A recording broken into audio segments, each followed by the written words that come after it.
Welcome to ఒక మాట. కలియుగ వైకుంఠమది. శ్రీనివాసుడు కొలువైన ఆ సప్తగిరుల్లో మాటకందని ఎన్నో విశేషాలు, వింతలు. అసలు ఆ దేవదేవుని ఆలయంలో ఏముంది? ఎక్కడ ఏ మూలలో ఏం దాగుంది? ఆలయంలో మనముండేది కొద్దిసేపే. అందుకే అన్నిటినీ పూర్తిగా చూడలేము. అందుకే ఒక మాట ఆ వివరాలన్నిటినీ మీకోసం తీసుకువచ్చిందే. అద్భుతమైన ఆ వివరాలు తెలుసుకోవాలని ఉందా? అయితే వెంటనే మా ఒక మాటని సబ్స్క్రైబ్ చేయండి. మీ కమెంట్లు తెలుపండి.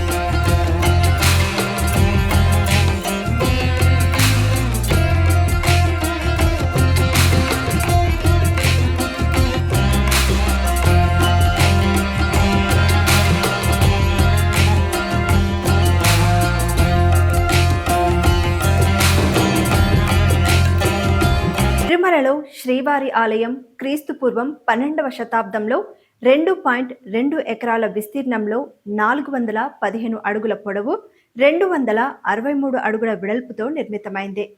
శ్రీవారి ఆలయంలో మొత్తం 3 ప్రాకారాలు ఉన్నాయి.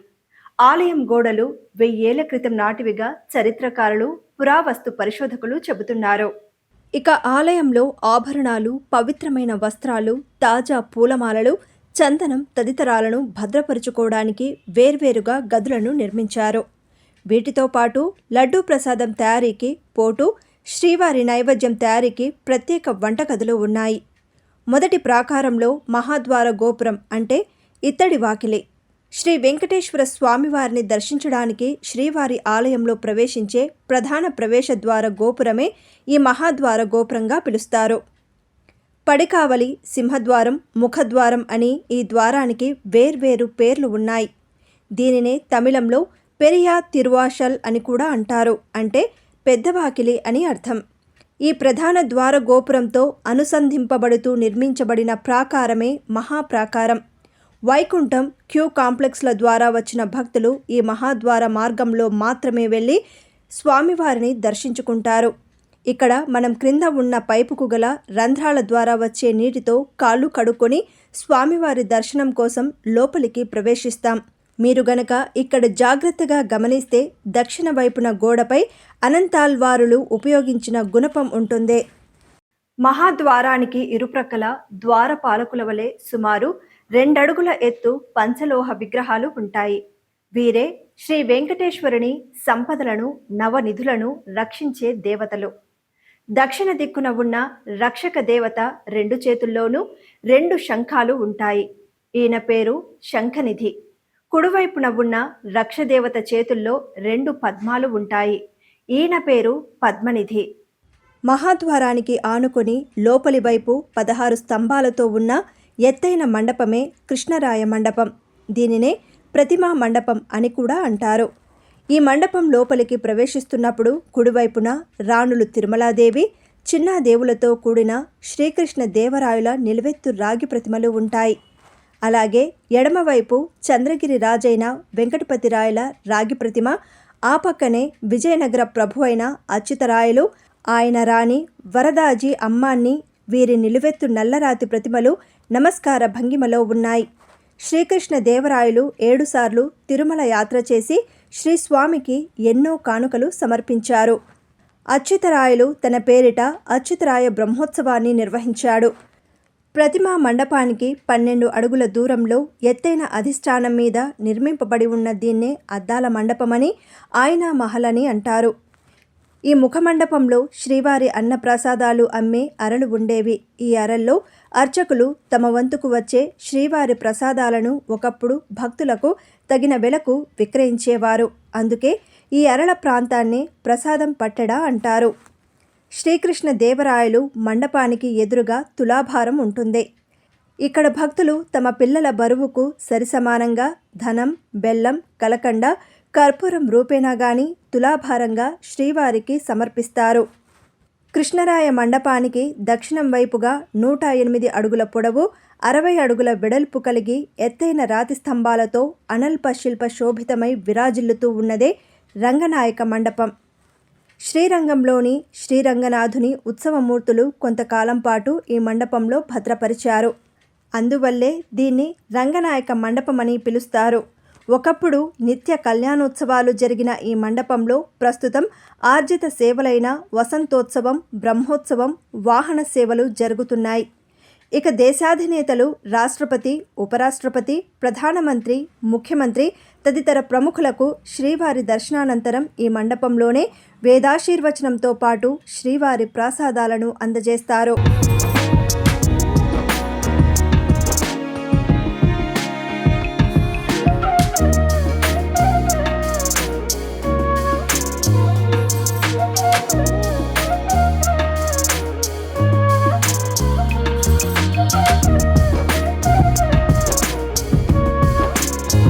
రంగనాయక మండపాన్ని ఆనుకుని పడమర వైపునకు ఉన్న ఎత్తైన స్తంభాలు తిరుమలేశుడు భక్తులపై చూపుతున్న తరగని ఉదారత్వానికి మచ్చతునక ఈ తిరుమలరాయ మండపం. ఈ మండపంలోని వేదిక భాగాన్ని తొలుత సాలువ నరసింహరాయలు నిర్మించాడు. అందుకే దీనికి సాలువ నరసింహ మండపం అని పేరు కూడా వచ్చింది. శ్రీ స్వామివారికి అన్న ఊయల తిరునాళ అనే ఉత్సవాన్ని నిర్వహించే నిమిత్తం క్రీస్తు శకం 1473లో ఈ మండపం నిర్మించాడు. ఆ తర్వాతి కాలంలో సభా ప్రాంగణ మండపాన్ని తిరుమలరాయలు నిర్మించాడు. అన్నై అనగా తమిళంలో హంస అని అర్థం. బ్రహ్మోత్సవ సమయంలో ధ్వజారోహణం నాడు శ్రీ స్వామివారు ఈ మండపంలోనికి వేంచేసి పూజలందుకుంటారు. ధ్వజస్తంభం మండపానికి 10 అడుగుల దూరంలో స్వామివారికి నమస్కరిస్తున్నట్లు 3 విగ్రహాలు ఉంటాయి. సహజంగా కళ్యాణం ముగించుకున్న భక్తులు సాధారణ భక్తులతో కలిసే మార్గంలో ఉంటాయి. అవి రాజా తోడరమల్లు, అతని తల్లి మోహనాదేవి, అతని భార్య పీతాబీబీ విగ్రహాలు. ఈయన అనేక సంవత్సరాలు తిరుమలను దుండగుల బారి నుండి రక్షించారు. ధ్వజస్తంభ మండపంలో ధ్వజస్తంభం, బలిపీఠం ఉంటాయి. వెండి వాకిలికి ఎదురుగా బంగారు ధ్వజస్తంభం ఉంది. ప్రతి ఏటా బ్రహ్మోత్సవంలో తొలి రోజు ఈ ధ్వజస్తంభంపై గరుడకేతనం ఎగురవేస్తారు. దీన్నే ధ్వజారోహణం అంటారు. వెండి వాకిలికి ఎదురుగా సుమారు 15 అడుగుల దూరంలో చెక్కడపు రాతిపీఠంపై ధ్వజదండం వలెనున్న ఎత్తైన దారుస్తంభం ఉంటుంది. అదే ధ్వజస్తంభం. ఇక ధ్వజస్తంభానికి తూర్పు దిక్కున ఆనుకొని ఉన్న ఎత్తైన పీఠమే బలిపీఠం. దీనికి కూడా బంగారు రేకు తాపడం చేశారు. శ్రీవారి ఆలయంలో నివేదన అనంతరం అర్చకులు బలిని, అదే అన్నాన్ని ఆయా దిక్కుల్లో ఉన్న దేవతలకు మంత్రపూర్వకంగా సమర్పిస్తారు. ధ్వజస్తంభానికి ఈశాన్య మూలలో అడుగున్నర ఎత్తుగల చిన్న శిలాపీఠం ఉంది. దీనినే క్షేత్రపాలక శిల అంటారు. ఇది రాత్రిపూట ఆలయానికి రక్షగా పిలుస్తారు. శ్రీవారి సేవల అనంతరం అర్చకులు ఇంటికి వెళ్ళేటప్పుడు గుడికి తాళం వేసిన తర్వాత ఈ శిలపై ఉంచి నమస్కరించి వెళతారు. మరలా ఉదయం ఇక్కడి నుండే శిలకు నమస్కరించి తాళం చెవులను తీసుకుని వెళతారు. మహాద్వార గోపుర ప్రాకారానికి నడిమి పడికావలి అంటే వెండి వాకిలి ప్రాకారానికి మధ్యలో ఉన్న ప్రదక్షిణ మార్గమే సంపంగి ప్రాకారంగా పిలుస్తారు. ప్రతి ఆలయానికి స్థల వృక్షాలనేవి ఉండడం పరిపాటి. తిరుమల ఆలయం స్థల వృక్షం సంపంగి. ఒకప్పుడు ఈ ప్రాంతమంతటా సంపంగి చెట్లు ఉన్నందువల్ల ఇలా పిలువబడుతోందని ఆలయ అధికారులు తెలిపారు. సంపంగి ప్రదక్షిణం దక్షిణ వైపు మార్గంలో రేకులతో దీర్ఘ చతురస్రాకారంగా కళ్యాణ మండపం నిర్మించబడింది. ఇందులో తూర్పుముఖంగా ఏర్పాటు చేయబడిన కళ్యాణ వేదికపై శ్రీ మలయప్ప స్వామివారికి, శ్రీదేవి భూదేవులకు ప్రతినిత్యం కళ్యాణోత్సవం జరుగుతుంది. ఉగ్రాణం ఇది స్వామివారి పూజా సంబరాలు నిల్వ ఉంచే గది. సంపంగి ప్రదక్షిణకు వాయువ్య మూలగా ఉంటుంది. విరజానది ఇది వైకుంఠంలోని పరమ పవిత్రమైన నది. శ్రీవారి పాదాల క్రిందుగా ప్రవహిస్తూ ఉంటుందని భక్తుల నమ్మకం. ఆలయం లోపలి బావులలో ఈ నది నీరు ప్రవహిస్తుందని, అందుకే ఆలయ బావుల్లోని నీరు పరమ పవిత్రమైనవిగా భావించి స్వామివారి అభిషేకాదులకు మాత్రమే వాడతారు. 4 స్తంభాల మండపం సంపంగి ప్రదక్షిణానికి 4 మూలలా ఉంటుంది. సాల్వ నరసింహరాయలు, ఆయన భార్య, 2 కుమారులు పేర స్తంభాలు కట్టించాడు. పూలగదికి ఉత్తరంగా పూలబావి ఉంటుంది. స్వామివారికి ఉపయోగించిన పూల నిర్మాల్యాలన్నీ ఇందులో వేస్తారు. దర్శనానంతరం ప్రసాదం తీసుకొని ముందుకు వెళ్ళేటప్పుడు ఎత్తైన రాతి కట్టడం మాదిరిగా ఉంటుంది.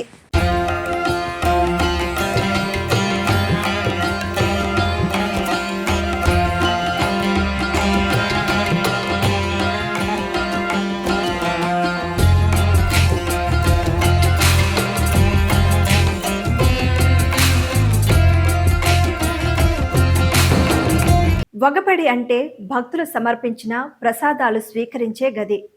ఇక ముఖమండపం అద్దాల మండపానికి ముందు భాగంలో ఉంటుంది. కళ్యాణం చేయించుకున్న భక్తులకు ప్రసాదాలు దీని పక్క మార్గంలో అందచేస్తారు. రెండవ ప్రాకారంలో వెండి వాకిలి, నడిమి పడికావలి ఉంటాయి. ధ్వజస్తంభానికి ముందు ఉన్న ప్రవేశ ద్వారమే వెండి వాకిలి, నడిమి పడికావలి అని పిలువబడే ఈ వెండి వాకిలి గుండా వెళితే శ్రీనివాసుడి బంగారు వాకిలి వస్తుంది. అక్కడి నుండి సప్త ద్వారాల ఆవల ఉన్న వైకుంఠనాథుడు భక్తులకు దర్శనమిస్తాడు. లిప్తకాలమైన ఆ దేవదేవుని దర్శనం భక్తులకు అనిర్వచనీయమైన అనుభూతిని ఇస్తుంది. స్వామివారు తమ వెంట ఉన్నట్టు అభయమిస్తుంది. ప్రవేశ ద్వారమంతటా వెండిరేకు తాపడం చేసినందువల్ల దీన్ని వెండి వాకిలి అని అంటారు. ఈ ద్వారంలో మహంతు బావాజీ శ్రీ వెంకటేశ్వర స్వామి పాచికలాడుతున్న శిల్పం ఉంది. విమాన ప్రదక్షిణం అంటే వెండివాకిలి లోపల ఆనంద నిలయం చుట్టూ చేసే ప్రదక్షిణం.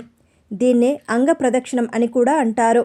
సుప్రభాత సేవ జరిగేటప్పుడు వెలుపల అంగ ప్రదక్షిణం చేసే భక్తులు కూడా ఉంటారు. ఈ ప్రదక్షిణా మార్గంలో వెండివాకిలికి ఎదురుగా శ్రీరంగనాథ స్వామి, వరదరాజస్వామి, ప్రధాన వంటశాల, పూలబావి, అంకురార్పణ మండపం, యాగశాల, నాణాల పరకామణి, నోట్ల పరకామణి, చందనపు అర విమాన వెంకటేశ్వర స్వామి రికార్డుల గది, భాష్యకారుల సన్నిధి, యోగ నరసింహస్వామి సన్నిధి, ప్రధాన హుండి, విశ్వక్సేనుల వారి ఆలయం మొదలగు ఉప ఆలయాలను దర్శించవచ్చు. వీటినే చుట్టుగుళ్ళుగా పేర్కొంటారు. వెండి వాకిలి గుండా లోపలకు ప్రవేశించగానే ఎదురుగా ఆదిశేషునిపైన కనిపించేది శ్రీరంగనాథుడు. ఈయనకు పైన వరదరాజస్వామి, క్రింద వెంకటేశ్వర స్వామి మూర్తులు చిన్న బంగారు ఫలకాలపై ఉంటాయి. అంగప్రదక్షిణం ఇక్కడి నుంచే మొదలవుతుంది. దీన్నే పొర్లుదండాలు అంటారు. విమాన ప్రదక్షిణ మార్గంలో ఆగ్నేయ మూలన శ్రీ వరదరాజస్వామి ఆలయం ఉంది. ఈ గుడిలో సుమారు 4 అడుగుల నిలువెత్తు శ్రీ వరదరాజస్వామివారి శిలామూర్తి ప్రతిష్ఠించబడిందే. దర్శనానంతరం వెలుపలకు రాగానే అద్దాల గదిలో బంగారు తాపడంతో ఉంటుంది. ఇందులోని నీటినే స్వామివారి అభిషేకాలకు, ప్రసాదాలకు వాడతారు. ఇందులో వైకుంఠంలోని విరజానది నీరు చేరుతుందని అత్యంత పవిత్రమైందిగా చెబుతారు. బంగారు బావి పక్కన మెట్లు ఎక్కి ఎడమవైపు పశ్చిమ అభిముఖంగా ఉంటుంది. శ్రీవారి తల్లి వకులామాత ఆలయం ఉంటుంది. దేవదేవునికి అందే నైవేద్యాలన్నింటినీ పర్యవేక్షిస్తూ ఉంటుందని భక్తుల నమ్మకం. ద్వాపర యుగంలో యశోదయే ఈ కలియుగంలో స్వామివారి కళ్యాణం చూడటానికి వకులాదేవిగా అవతరించిందే. అంకురార్పణ మండపం బంగారు బావికి దక్షిణం వైపు ఉంటుంది. ప్రతి ఉత్సవాలకు నవధాన్యాలను భద్రపరుస్తారు. ఇంకా గరుడ, విశ్వక్సేనుల, అగంధ, సుగ్రీవ, హనుమంత విగ్రహాలను భద్రపరుస్తారు. యాగశాల ఇక్కడ హోమాది క్రతువులు నిర్వహించే ప్రదేశం. కానీ ఇప్పుడు సంపంగి ప్రాకారంలోని కళ్యాణ వేదిక వద్ద చేస్తున్నారు. బ్రహ్మోత్సవాల సమయంలో ఇక్కడే యజ్ఞ యాగాదులు చేస్తారు. సభ అర ఇక్కడే కైంకర్యాలకై ఉపయోగించే బంగారు, వెండి పాత్రలు, కంచాలు, గొడుగులు ఉంచే ప్రదేశం. ఏకాంత సేవలో ఉపయోగించే బంగారు మంచం, పరుపు, విసనకర్రలు కూడా ఇక్కడే భద్రపరుస్తారు.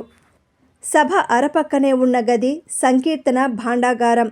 దీనికి ఇరువైపులా తాళ్లపాక అన్నమాచార్యులు, ఆయన పెద్ద కుమారుడైన పెద్ద తిరుమలాచార్యుల విగ్రహాలు ఉంటాయి. ఇందులో తాళ్లపాక వంశం వారు రచించిన దాదాపు 32,000 సంకీర్తనలను భద్రపరిచారు. పెద్దలు సాధు సుబ్రహ్మణ్య శాస్త్రి గారి విశేష కృషి వల్ల ఈనాడు మనం వాటిని మననం చేసుకోగలుగుతున్నాం. భాష్యకారుల సన్నిధిలో శ్రీమద్ రామానుజాచార్యులు గారి విగ్రహం ఉంటుంది. శ్రీవారికి ఏ ఏ కైంకర్యాలు ఏ విధంగా చేయాలో మానవాళికి అందించిన గొప్ప వ్యక్తి ఆయన. తన 120 సంవత్సర కాలంలో 3 పర్యాయాలు తిరుమలకు మోకాళ్ళ మీద వచ్చాడు. అలా వస్తున్నప్పుడు ఆయన ఆగిన ప్రదేశమే మోకాళ్ళ పర్వతంగా చెబుతారు. ఈనాటికి కాలినడకన వచ్చే భక్తులు ఈ పర్వతాన్ని మోకాళ్ళతో ఎక్కడం గమనించవచ్చు. విమాన ప్రదక్షిణంలో ఉన్న ప్రధాన వంటశాలను పోటు అంటారు. ఈ వంటశాలలో దద్దోజనం, చక్కెర పొంగలి, పులిహోర, ముళహోర, కదంబం, పొంగలి, సీర, మాత్రాలతో పాటు కళ్యాణోత్సవ దోశ, చిన్న దోశ, తోమాల దోశ, జిలేబీ, పోలి, పాల్ పాయసం, అప్పం మొదలైన వాటిని తయారు చేస్తారు. ఆయా నియమాలను అనుసరించి వీటిని స్వామివారికి నివేదన చేస్తారు. ఇక పరకామణి స్వామివారికి భక్తులు సమర్పించిన నగదు లెక్కించే ప్రదేశం. స్వామివారికి సమర్పించే చందనాన్ని భద్రపరిచే ప్రదేశం పేరు చందనపు అర అంటారు. ఆనంద నిలయం పైన ఉన్న బంగారు గోపురాన్ని ఆనంద నిలయ విమానం అంటారు. గరుత్మంతుల వారే ఈ గోపురాన్ని వైకుంఠం నుండి భూమి మీదకు తీసుకువచ్చారని చెబుతారు. దీని మీద దాదాపు 64 మంది దేవతా ప్రతిమలు ఉన్నట్లు చెబుతారు. గోపురంపై వెండి ద్వారంతో ప్రత్యేకంగా ఉండే స్వామివారి పేరే విమాన వెంకటేశ్వర స్వామి. స్వామివారి ఆభరణాలు వివరాలు జమా ఖర్చులు భద్రపరచు గదిని రికార్డు గది పక్కనే వేద పఠనం చేసే వేదశాల ఉంటుంది. ఇది పండితులు ఉండే గది. ఇక్కడే మనం వారి ఆశీర్వచనం తీసుకోవచ్చు. శ్రీ యోగ నరసింహస్వామి వారి సన్నిధి దీన్ని రామానుజాచార్యులచే ప్రతిష్ఠితం చేయబడింది. శ్రీ నరసింహాలయం క్రీస్తు శకం 1330 నుండి 1360 మధ్య నిర్మించబడిందని పరిశోధకుల అభిప్రాయం. క్రీస్తు శకం 1469లోని కందాడై రామానుజయ్యంగారి శాసనంలో ఈ యోగ నరసింహుని ప్రస్తావన ఉంది. అలగియ సింగర్ అని వెంకటాత్తారి అనే ప్రస్తావన ఉంది. అలా చోట్ల ఈ విగ్రహం ఉగ్ర రూపంలో ఉంటుంది. కానీ ఇక్కడ ధ్యాన ముద్రలో ఉండడం ప్రత్యేకం. ఇక్కడ అన్నమాచార్యులు కొన్ని సంకీర్తనలు చేశారు. రాజా తోడరమల్లు ఆనంద నిలయం విమాన నిర్మాణానికి శంకుస్థాపన చేసిన ప్రాంతం పేరు శంకుస్థాపన స్తంభం అని పిలుస్తారు. శంకుస్థాపన స్తంభంకు వెళ్లే దారిలో ఉంటుంది. స్వామివారి సేవకు ఉపయోగించే వివిధ సుగంధ పరిమళాలను భద్రపరిచే అరను పరిమళ అరగా పిలుస్తారు. ఈ గదిగోడపై రాసిన భక్తుల కోరికలను స్వామి తీరుస్తాడని నమ్మకం. భక్తులు కానుకలు వేసే ప్రాంతం శ్రీవారి హుండీ. శ్రీవారి ఆలయ ప్రాంగణంలో చాలా మార్పులు జరిగినను మార్పు చెందని ఒకే ఒక స్థలం. దీని క్రింద శ్రీచక్ర యంత్రం ధనాకర్షణ యంత్రం ఉందని నమ్మకం. ఈ హుండీ ఎడమగోడపై బంగారు లక్ష్మీదేవి విగ్రహం ఉంటుంది. ఈవిడ భక్తులకు అష్టైశ్వర్యాలు ప్రసాదిస్తుందని నమ్మకం. అన్నమయ్య సంకీర్తన భాండాగారం ఎదురుగా హుండీకి ఎడమవైపు ఉన్న చిన్న తొట్టిలాంటి నిర్మాణం ఉంటుంది. దీనిని కటహతీర్థం అంటారు. ఇందులో స్వామివారి పాదాల అభిషేక జలాలు సంగ్రహిస్తారు. హుండీ ప్రాంగణం నుండి వెలుపలికి వచ్చాక ఎడమవైపు ఉండే చిన్న ఆలయమే విశ్వక్సేనుల వారిది. ఈయన విష్ణు సైన్యాధ్యక్షుడు. ప్రస్తుతం ఈ విగ్రహం అంకురార్పణ మండపంలో ఉంది. బంగారు వాకిలికి గరుడ సన్నిధికి మధ్య గల ప్రదేశం పేరు ఘంట మండపం. బ్రహ్మాది సకల దేవతాగణాలు స్వామివారి సందర్శనకు వేచి ఉండే ప్రదేశం. దీనినే మహామణి మండపం అంటారు. పూర్వం జయ విజయులకు ఇరువైపులా 2 పెద్ద గంట